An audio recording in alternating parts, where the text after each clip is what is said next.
My gosh. We saw a different side of Tasha today, didn't we? Like, I like Tasha and I've liked her on the show so far, but I was very baffled at this kind of mean girl energy that she was emitting. So I'm like, is there more to this story? Did we miss something? Because it can't seriously just be about the fact that, you know, Erica mentioned that she feels she's the strongest couple, and she did try to like poo-poo the other couples, like, you know, everyone's a mess and her and Jordan are great.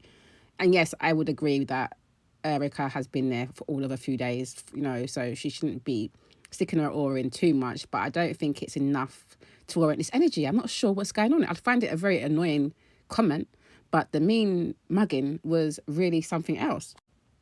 And obviously, I think it was someone who asked her the question, but I did feel like Erica should have just, you know, put a pin in it and not said anything about people's couples yet, because you've not been there long enough. And for you to feel like you're the strongest, like, come on, like, be real. You just stepped into the process. So I get that part. But like I said, I still didn't get the whole smoke from Tasha. So I'm like, there's got to be more to this story. There has to be more to this story for it to make sense. Mr. Topper Toxic, you know, the toxic man himself, Brad, you know, this was interesting. This is the first time I've seen on Married at First Sight history an intervention. I have never seen the therapist, you know, double up and go and have to see a couple and let them know you need to get out of here, okay? You ain't got to go home, but you got to get out of here.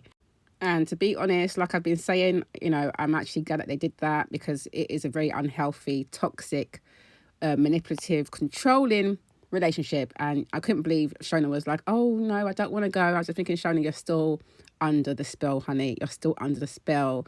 You need to leave and you need to run like Usain Bolt away from this man, because it's just toxic. Like, what the backside is going on here? So yeah, I thought it was good that they left. Another couple bites the dust, but this one definitely needed to let Brad, you know, make love to the universe, because that's where he wants to be. Now, JJ and Ella were seriously flirting up a storm in there. And I thought it was very disrespectful, because they both have that other partners. But it doesn't, you know, take a rocket scientist to work out that this is probably the person that Ella ends up cheating on Nathaniel with, as per the newspapers reporting, allegedly. But I could see it being him, because, you know, the way they're looking at each other, I'm like, this is problematic, very problematic. Now, this Tommy Big Balls, he surprised me today. I was like, I could not believe he piped up and was telling the man to apologise for being a mug. And I couldn't believe Arthur apologised. Granted, I feel like Arthur is going off of how he saw Roz and Thomas at the beginning, because at the beginning I also thought they weren't really genuine as well. They're quite awkward. So I can understand where he was coming from. And he's been away for a few weeks. But he could have just, he didn't stand on his square very long, did he? He just said it, you know, said what he's got to say. As soon as Thomas piped up, I was like, oh, what did Thomas said, not today, friend. I'm not taking none of your shit, and you better apologise. And the man apologised. I was quite shocked at that. And at the same time, I thought, Thomas, like, chill out. I don't feel like it was a big deal. Like, it just hit a nerve for him. Definitely hit a nerve for him.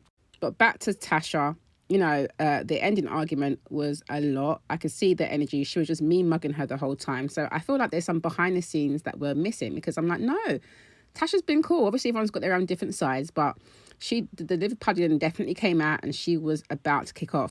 Now, I will say Erica defended herself, but what I didn't like is Erica went automatically to, you know, crying and saying that she thinks it's because she's pretty. Like, come on now. Please do not say, oh, this is what you used to have it. And like, say everyone's jealous of you.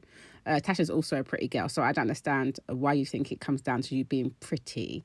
That shouldn't be an issue. And I do feel like I agree with Ella and Tasha to a degree, that I feel like she has a lot to say about the couples and hasn't really seen enough to have a full opinion. And, you know, that's just my opinion on it. But anyway, what do you guys think? What the hell's going on? Is there more to this Tasha and her situation? What do you think of Thomas and him piping up? I was like, oh, Thomas has really got some balls in him, eh? He weren't having it. He definitely had to put his foot down today.